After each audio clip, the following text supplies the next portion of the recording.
appreciate you being here. Thank you. Well, when that happened, I asked actually. Everyone's set? We're good? Great. Welcome aboard, everyone. Planning on Thank you again for being here.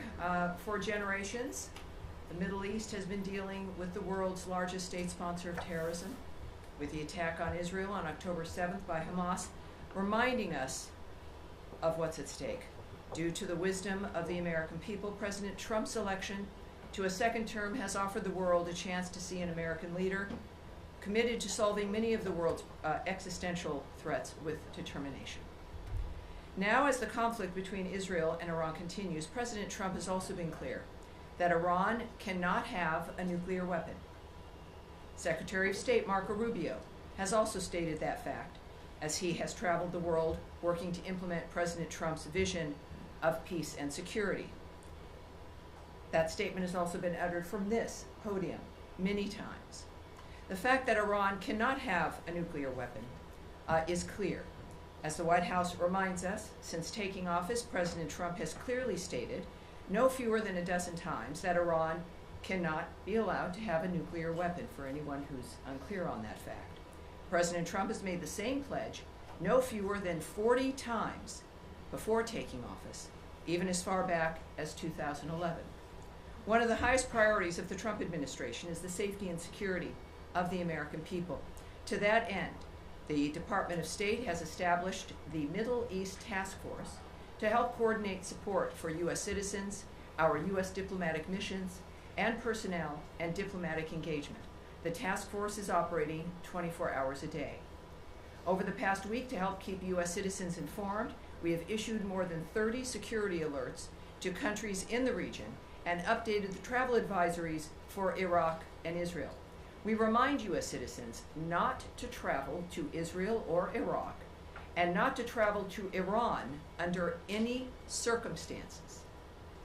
We continue to monitor the complex and rapidly evolving situation on the ground as we continue to assess and address the needs of U.S. citizens. We urge all U.S. citizens to regularly visit travel.state.gov for the latest travel advisories and security updates, and to enroll in the Smart Traveler Enrollment Program, also known as STEP, to receive timely alerts and guidance from the State Department.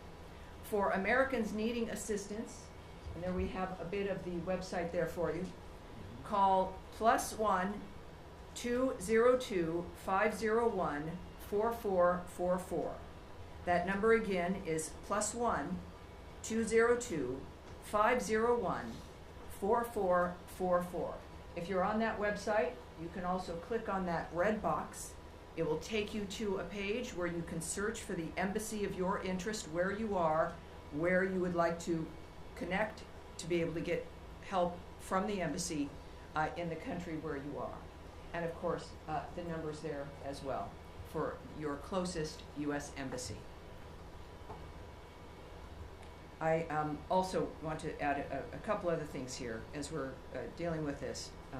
It is certainly a rapidly evolving dynamic, but to conclude the topper here today, I want to recognize the State Department and other U.S. government teams around the world working under threat on behalf of the American people, particularly those in Israel and Ukraine, who spent another night sheltering in bunkers as they came under attack.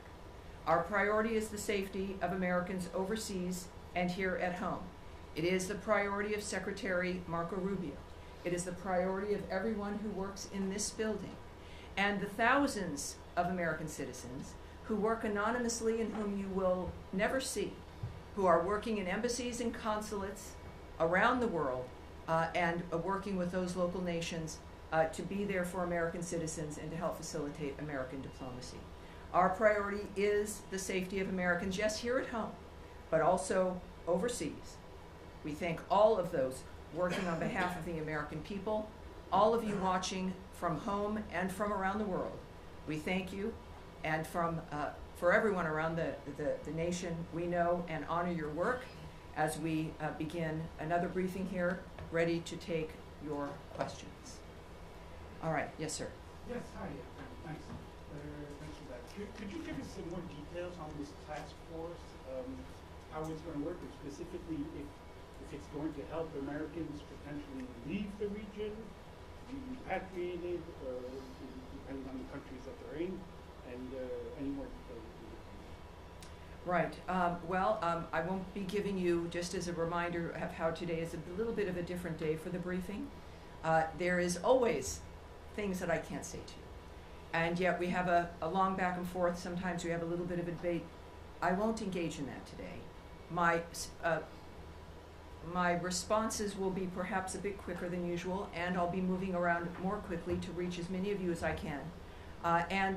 There will be less than I can answer for you because of the circumstances that we're dealing with around the world. So it is, just want you to know, it's not personal, but we're working on certain things like the task force as an example. The task force is a group of people who are working, taking the calls of people, of American citizens around the world, making sure that they get connected with what they may need in that region. I won't go into the details of all that the task forces do, of course, but it's about information, making sure people here at the State Department and people that we get the information we need, but also people around the world, American citizens, get directed to the information that they may need as well. So I'll leave it at that, but this is something that the State Department does when there's a situation that requires it, and this is one of those times. Sure, Matt, sure, of course. That phone number that you get, if you call that number, which I can do right now, who do you get? You get an individual who is Task force? Or? No, you don't get the task force. That phone number is a general phone number. The task force is busy, but it is a separate unit that is established to take the calls to assist American citizens who call to the embassies. Particularly, you're going to be referred to embassies who can help you get what it is you need. So good question. Thank you, sir. All right. Yes, Andrew. Question. There's some specific consular needs. One in particular that I'm aware of, and there may be more than one, is an American citizen in Iran, where there is no embassy, no consulate. Mm-hmm. Would that be the Swiss protectorate? Would there be other options? Is consular affairs give any advice as to what you do right now stuck in? I can't speak to any places? advice or information regarding individuals in Iran at this point. And what about American Israelis or Israeli Americans either wanting to come out or wanting to get back home? LL, I believe, has resumed flights in some small measure for people who, some people have kids in Israel and they were visiting the States, and they're American citizens. Is there anything that they can do? Where should they call this number? Well, obviously, if you know, and we encourage every American, when you travel, is to contact your local embassy or consulate, let them know you're there, make sure you know where they are, have those numbers, and that's what I would recommend, no matter where you're traveling, but certainly in the Middle East, is know where those entities are, know where the embassy is. So if you're in Israel, obviously it's Tel Aviv or it's Jerusalem. Well, they will answer their phone. So there's contacts that can happen in the midst of all of this. And of course, I think that's the advice for wherever you are. But clearly, if you're in a certain area, it's obvious in this case that there are certain limitations in that region, and that contact the embassy, the one that is nearest to you, and you will, at the very least, make sure they know where you are, but also they will give you some options for the plans that you would like to make. Yes, Humaira. Tammy, I understand your limitations, but I have to ask this. I know you do. It's your job, and I appreciate that. I'm here to take questions, not necessarily always answer them. Yeah, last Yes, night ma'am. President Trump said he wants a real end, not a ceasefire. So does the United States support or pursue regime change in Iran, or are we just talking about dismantling Iran's nuclear enrichment, and would that include the United States helping Israel strike forward? Well, I'm certainly not going to characterize what President Trump says or tweets, for that matter. He doesn't need characterizing. He's one of the most transparent, one of the most clear individuals that we've known. I think that we can take his word for his word, but I'm not going to speculate on, in a larger sense, what that would mean. That is up to the president. He is the singular guiding hand about what will be occurring from this point forward, as he has been. And I think that dynamic is pretty clear. He says he wants an end, as he has said about every conflict that he has, as a peacemaker, worked to stop peacefully through diplomacy. That has been his commitment. And he wants these things, as he said about a number of situations, not for a month or 6 months, but durable ends to this nature of forever wars. And that has been his posture, and that's his posture now.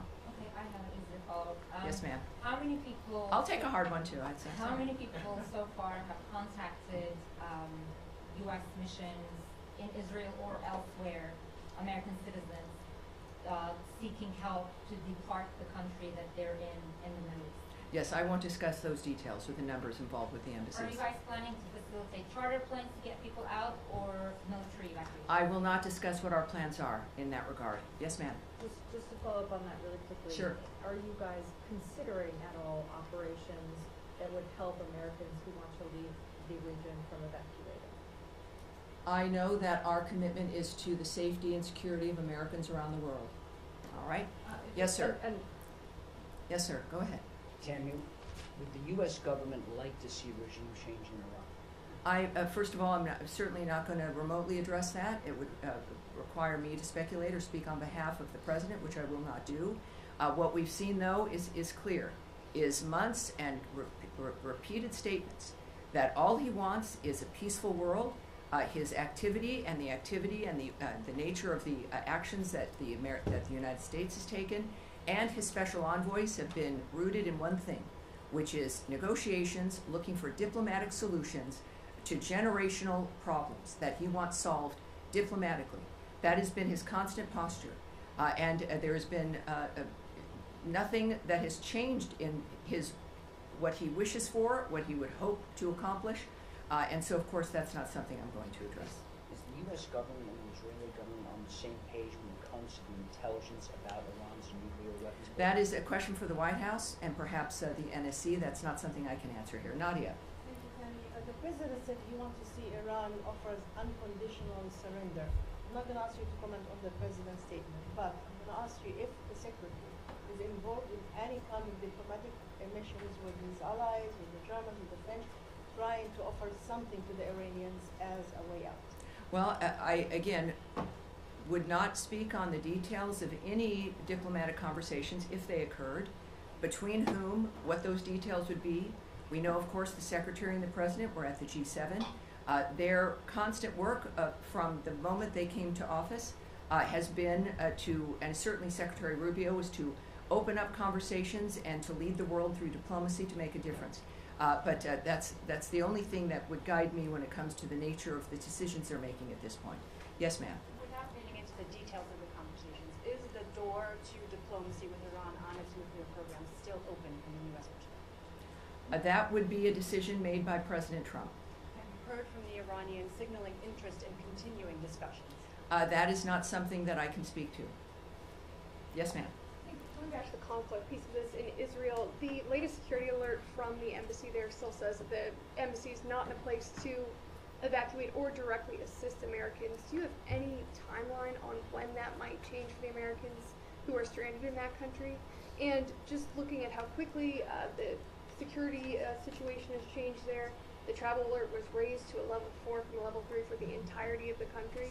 Is that a sign that the State Department was caught on its back foot a little bit by this change because Americans still can't get help? I can say the answer to that last question is no. We are working 24/7 to ensure the safety and the security of Americans around the world.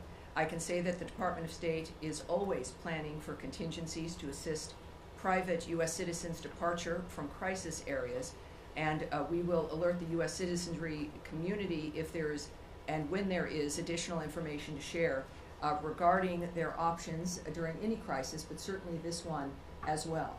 When it comes to how quickly people can expect a dynamic, the American government, the State Department, our militaries, you've seen all of these assets, all of these departments involved in this dynamic in one fashion or another, are working exclusively for the safety of this nation and the safety of the American people wherever they may be. Yes, sir. Thank you, Tony. At the top you said that you're advising U.S. citizens not to travel to Israel or Iraq or Iran under any circumstances. Do you have any more general guidance for Americans in the Middle East, more broadly as a region? Are there other countries that you're advocating people depart from? Well, at our website, we have our travel alerts. We also have moved them on our State Department Twitter, our social media accounts. Those are for the public to see. Would there be, what is the specific one for people to look to if they want to look for specific country travel alerts? Is it travel.state.gov?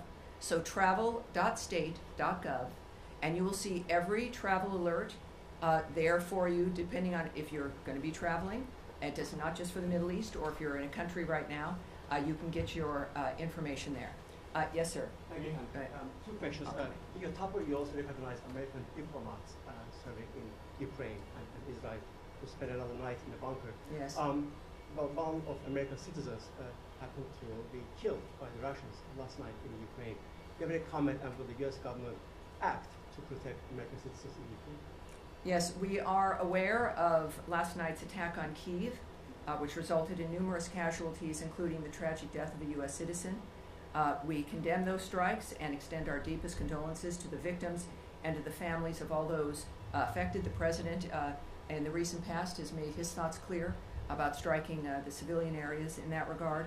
And just to reiterate again, which is at the thread throughout all of the work that we do, is the Department has no higher priority than the safety and security of U.S. citizens abroad, and we can confirm the death of a U.S. citizen in Ukraine, and we stand ready to provide all possible consular assistance.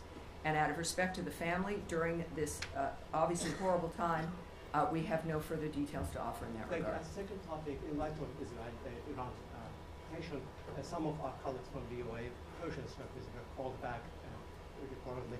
How much do the events of past few days signify the role of VOA and other outlets to counter this narrative from U.S. enemies? Yes, I'm not going to go into the details of what we're doing when it comes to communications into that region or into specific countries. Yes, sir. Thank you, Tammy. Two Iran-related topics. Number one, the administration kind of kept this conflict between Israel and Iran at arm's length over the first few days, and now, since last night and especially into today, we're hearing the president say, we more.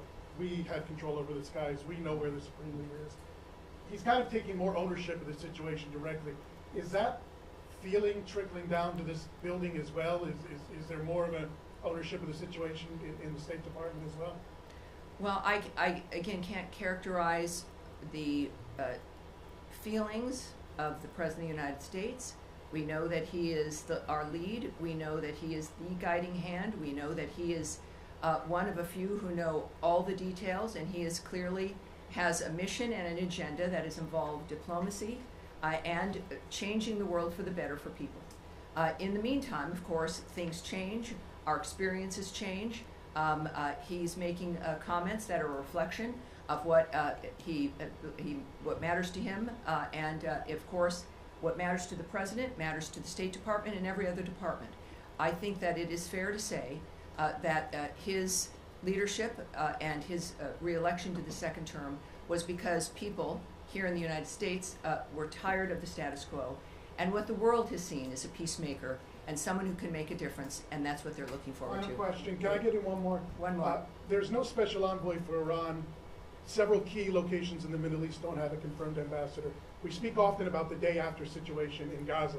What about the day after situation in Iran? Is the State Department ready for it? Well, the State Department and the Trump administration, while you may not see things immediately, just because it's not maybe in the news or you're not present for things that occur, doesn't mean they're not occurring. I would remind everyone that the State Department, as I've found out, is sort of like the military. It's 24/7. It is not something that is a basic 8 to 5 dynamic. And it's because people are working around the world constantly. It is literally their mission.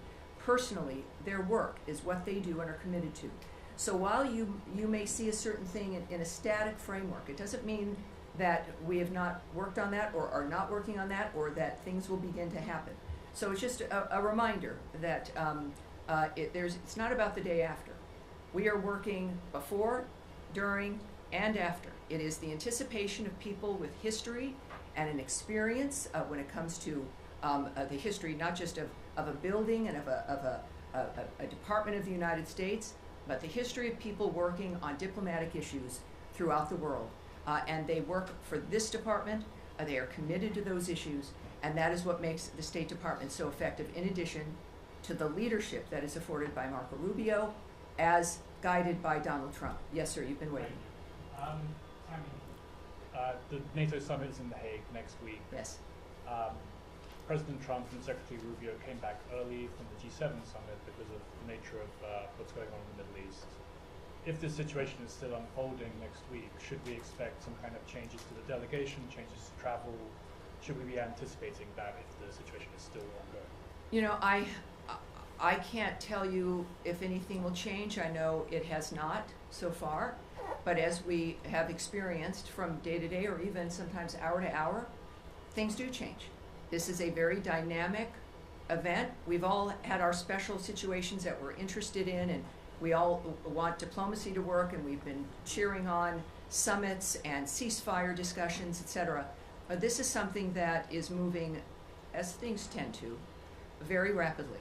So I would say that anything is possible, but at this point in time, that is still certainly on the books. But that's going to be obviously that's a presidential trip. That's going to be up to the White House, and I'm sure will be affected by their decision making based on what they see. Yes, sir. Thanks, Abby. 2 questions, please. First of all, can you tell me, sir? Yeah, Alan Fisher from Al Jazeera English. Very good. How do you do? Fine, thank you. The U.S. intelligence assessment on March 26 was that Iran was not working towards a nuclear bomb. What's changed? That the U.S. position seems to be that it was very close. Well, again, I can't speak to intelligence assessments, what may or may not have changed, or to the fact that it is President Trump and his team who are seeing things that matter when it comes to the decision making, and I think that that's what's happened here. The second question is if the president in his first term was willing to give the Taliban 18 months to come up with a deal, why was there only 60 days given to the Iranians to discuss something which is much more complicated? Again, I'm not going to discuss the details of the decisions made by the president. Andrea? I'm just saying that was Tulsi Gabbard's testimony in open session to the committees. Well, yes, and as I've noted, today is not that day. Next, yes? Yes, sir. Tie in the white shirt. Is that you were just suggesting that? Andrea, we're moving on, please. Let's please be able to manage this.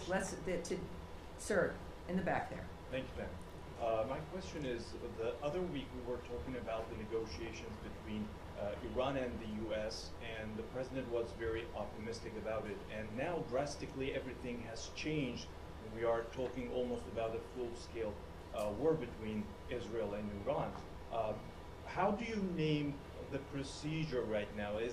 Has the negotiations failed, or how can we name it? My second question will be, the Iranian state TV has been targeted by the Israeli Air Force. How do you see that?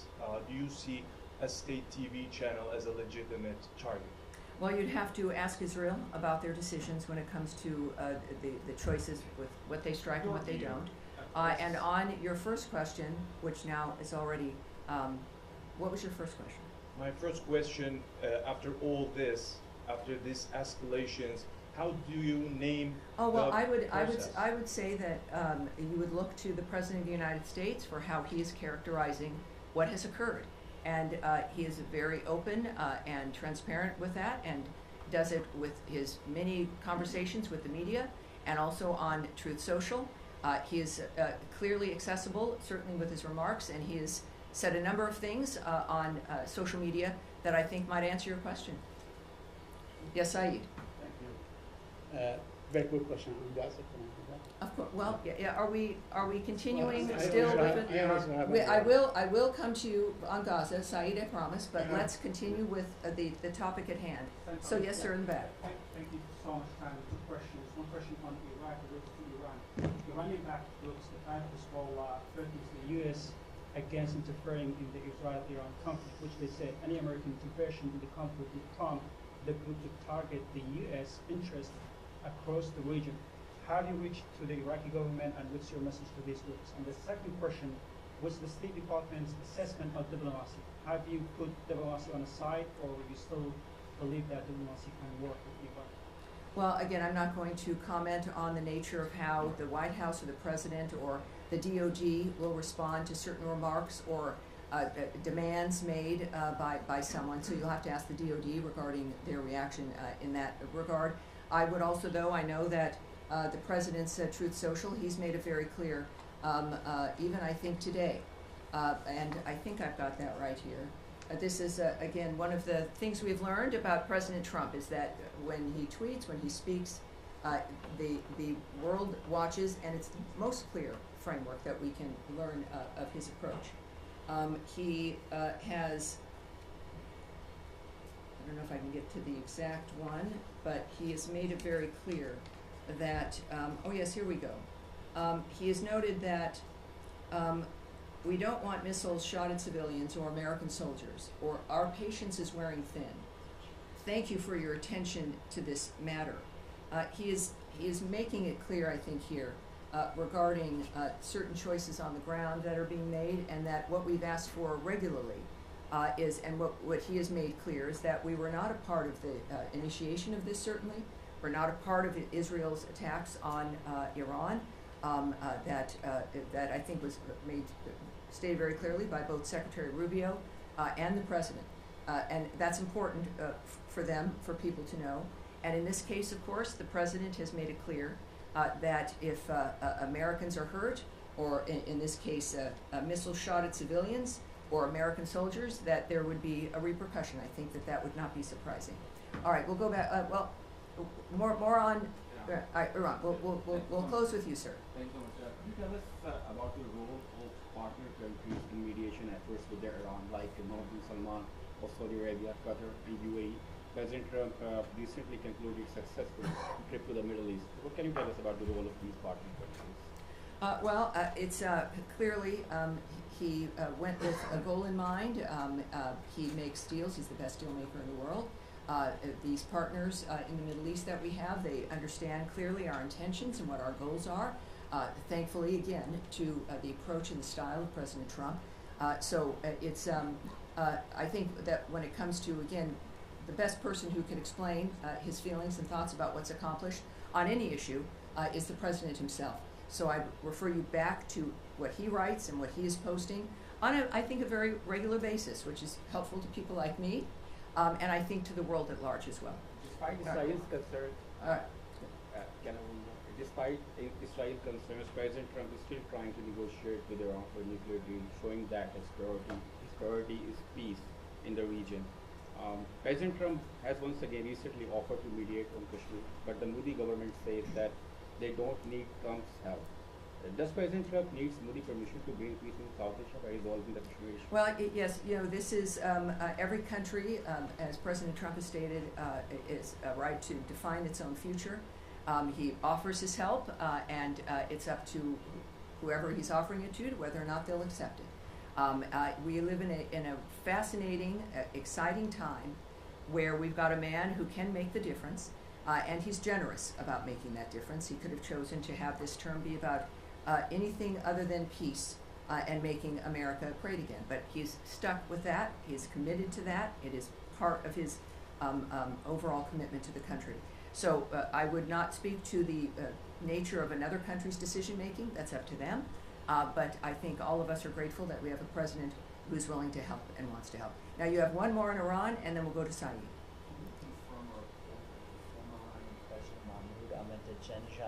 Has been killed in Tehran. I can't confirm that or report on that or discuss it. All right, thank you. Saeed. Yeah, thank you. Very quick question. Yes, sir. In the last 48 hours, or the last 3 days, dozens of Palestinians have been killed at the aid centers and so on.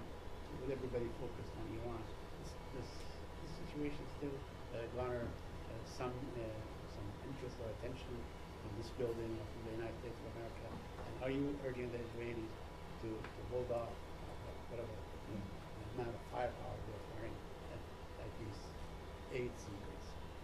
Well, we, of course, are always saddened to hear reports about any mass casualty situation or shootings. I don't know who isn't, no matter what the dynamic. The IDF has said a particular incident is under review, and that is helpful, and we'll see what their review comes up with. In the meantime, I think it is important also when it comes to the nature of the efforts to get aid and food to the Gazans. We now know, can report that the Gaza Humanitarian Foundation now is working at 4 distribution sites and has distributed nearly 26 million meals to date. So it is again a conversation about whether or not the State Department cares. Every day there's a demonstration.